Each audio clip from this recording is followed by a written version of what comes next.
Welcome to the Noble Order keynote presentation. We're going to go over the various levels that it requires to achieve the final piece of Prince or Princess. Starting things off, we have the serf. A serf is a person who worked on farms, cared for animals, tended to the fields and crops, and unfortunately was bound to the land in which they lived. These were the people who did all of the major work on the various farms. Next, we have the yeomen. The yeomen were an attendant in the noble house. They were able to own land, and their name was used before the job. So, for example, they would be the yeoman of the guard.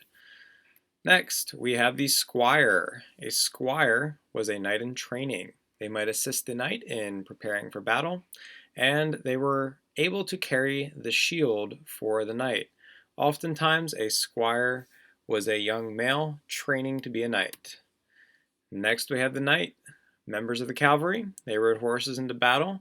They were expected to fight bravely for the king or the queen, and they were allowed to show the coat of arms.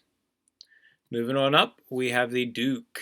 The duke is a noble member of society. They worked under the prince and had leadership roles such as a governor.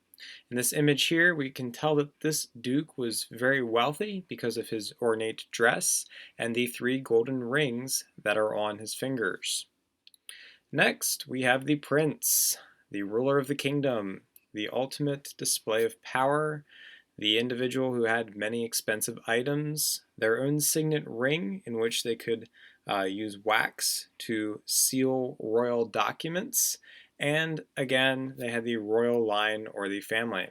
In this particular painting here, we can tell that this prince is very wealthy because of the ornate coat of arms or armor that he's wearing, as well as the exquisite tapestries that are contained within the room that has been painted in. Finally, we have the princess, the ruler of the kingdom. She is the ultimate level of power, had many expensive items, seen as a sign of beauty, and again, there's that royal lineage or family. So again, here we have a princess who is seen with her royal crown and a very ornate, expensive dress. So, there you have an overview of the Noble Order. Best of luck in moving on up the Noble Order.